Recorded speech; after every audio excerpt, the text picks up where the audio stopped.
Pegasus from the Wise Guys here. Guys, another fun variant of Kashtira.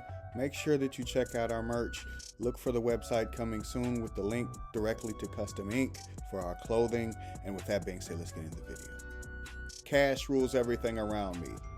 Kind of doing a profile. I'm just doing a fun profile just because people have asked for it. So let's get into it. The Senko guy, there's like 22 variants. We literally, me and some of the Kashtira duelists have been hanging out in the Discords and different, our Discord, their Discord, just having fun. So this is just a fun version. I just wanted to show it. Gotcha. Fenrir, you know, he searches stuff. He's very good. He's Stratos, if you don't know.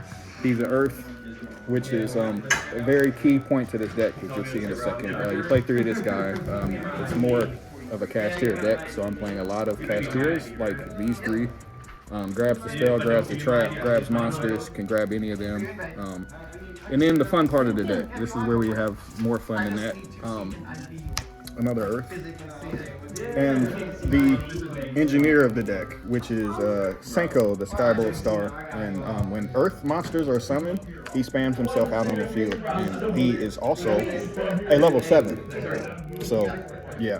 And then also he's a spot removal. You banish him from the grave. And if you have one that's on the field, which means the game, if it gets into like a grind game, this card is awesome. Because then you banish this one, drop this one by 1500 attack, and then pop a card. So like if you're sticking mine, if you're dark ruling people, that actually comes up and wipes the board like a lot. And because there's so many hidden Earths, like those guys and those guys, that's why it kind of starts to build up, because you have so many Earth monsters that he can just spam out the more often. And then because I'm that guy, you know. Ghost Bell is the hand trap today because it's also Earth, and if you normal that and then have this, and that's a tuner, that makes a Baron out of thin air as well. So just a little bit of fun, nothing too serious. I highly recommend the Spellbook version as the best version right now. It's the best version. It's not a question. So that's all for them. That's like the Earth package. This guy is crazy though. Astro Karibo is like the last level 7. It's kind of a bad card because you get locked into the numbers, but it's also amazing if all you need is one more level 7. So it is what it is with that. Don't play more than one. It's not a good card. Dimensional Shifter. Don't need to go over theory on Dimension Shifter. It just is what it is. I know it's pretty good, this format. The theory in this deck is based on this, and that's because in this version, I want to dig for the pieces that can work together, because basically with Senko, he's a really easy way to get 4 level 7s on the board. So like if you open up, and then it's a little bit of a 3-card combo, but if you open up like this, that's an amazing 3-card combo, because that equals the full board that you need, which is Shangri-La sitting next to Mind Hacker, because this is going to get a card in the banish pile. This is going to get you the spell, and that's going to pull the one back from the banish pile, and then that's 2 level 7s. So just quickly, normal effect, banish this guy. You know, like special, normal effect, banish this guy. Grab the spell card, grab this back, chain this to one of them, then some. That's pretty good. You know, it's That's pretty good. that's the future of the deck, is make 7s as fast as possible like that, and like right now the deck needs to focus on that. And Pot of Prosperity is weird because Sacred Sword it just doesn't fit. It just doesn't. Sacred Sword isn't enough for it as fast as the game is, and this card is. So that's what I'm playing right now. But it is correct in like the Spellbook version, because you're drawing cards consistently. Spellbooks in the Sacred Sword is correct. Sacred Sword by itself isn't good.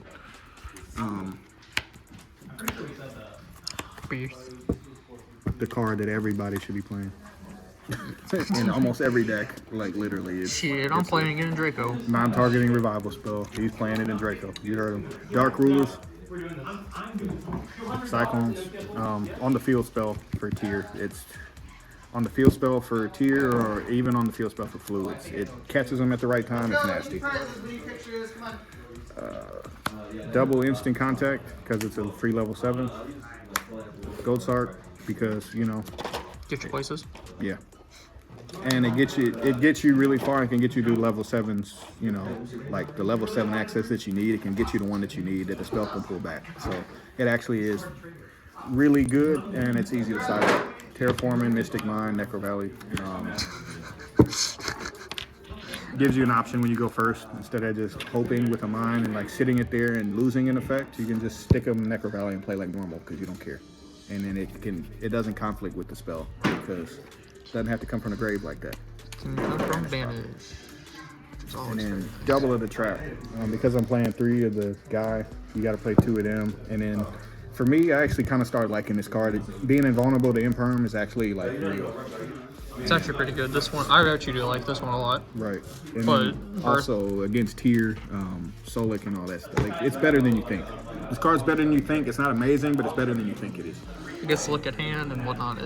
It's ridiculous. Right. Are you serious? So going into the extra deck, like the most fun part. Not bad. Fun. Double. Because zone locks. The whole gimmick. Because zone locks. It's going to get faster in the future, trust me. Red Eyes, Flare Metal for time to take their monster. This isn't limited to once a turn, so it's much like the regular Dark Arm Dragon. And it also banishes one of your cards, which can pop off with the spell card to just get absolutely silly. This card's way better than people think it is. You got to read the cards. Draco Sack. In the package with Draco Sack because you know you've seen the combo already in the video, but in case you haven't, effect token, pop something, other token makes this, these 2 make him. And if you play the Ibli version, that's also the other good version. If you play the Ibli version, you can just go straight into this and then clear your board out again. So this guy is really a powerful card. Last Exceed, this just goes with them. The last Exceed is Zeus. It's going to go up in number. In January and February, this is going to go way up in numbers. So you're going to play 3 of these because you're going to stick mine, and then Arise Heart's going to have like 50 material attached to it. So. He said material, yes. Because I played Senko, I played the Earth one today. Because, you know, this guy, when a 7 hits the board, is free spam. It's equal that or that. So, like, he's better than Ascended Thunder, and he's being a spot removal. One of the most fun cards in the deck today was Chen Ying. Came up once. With this and any of your 7s, this can actually be like a combo by itself.